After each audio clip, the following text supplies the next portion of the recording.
место требаше до сега да има објект, база и локација која ќе биде препознатлив дел од градот.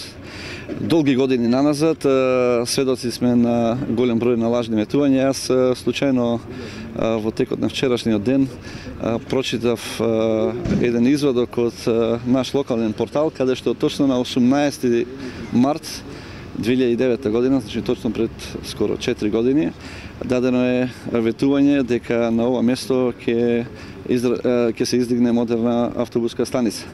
Меѓутоа, наместо тоа, како што и самите гледате, ова е едно од најгрдите лица на градот. Гледате дека тоа е место каде што имаме неуредена јавна површина, калдиви премини, голем број на дупки, оставени торби насекаде по околу автобуската, така наречената автобуска станица, и ова е место кое што го дава најлошиот впечаток за секој патник, за секој турист кој што за прв пат ќе стапне во градот.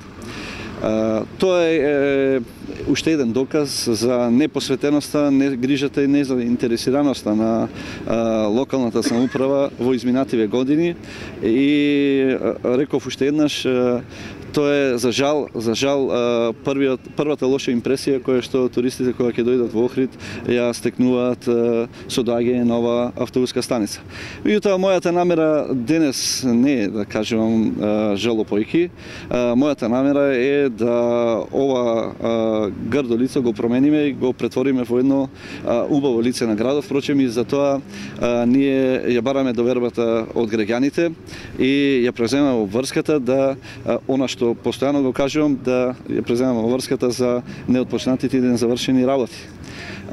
Заедно, јас како еден градоначалник и со мојата советничка листа и тимот кој ќе го формираме, впрочем, и тоа сами можете да го видите во нашата програма, една од првите наши задачи ќе биде да на ова место издигнеме еден препознатлив објект кој ќе биде лице на градот. Тоа ќе биде современа меѓуградска автобуска станица која што ќе биде изградена по сите меѓународни стандарди, со потребните инфраструктурни објекти, со сите техничко-технолошки помагала, и ќе биде, како што кажав, препознатлив дел од градот.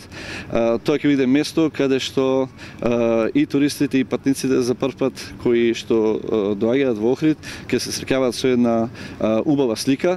Меѓутоа, нашата намера е да на ова место стане и центар за околните населби кои гравитираат овдека и свртилиште на голем број граѓани, ќе има голем број на придружни објекти, така да ова место навистина ќе прерасне во втор центар на градот. Затоа јас сакам да кажам дека на граѓаните му се потребни дела, а не зборови, и затоа ние бараме нивната доверба. Се надевам дека граѓаните ќе умеат да препознаат кој знае и умее да работи и кој дава само лажни и неостварени ветувања.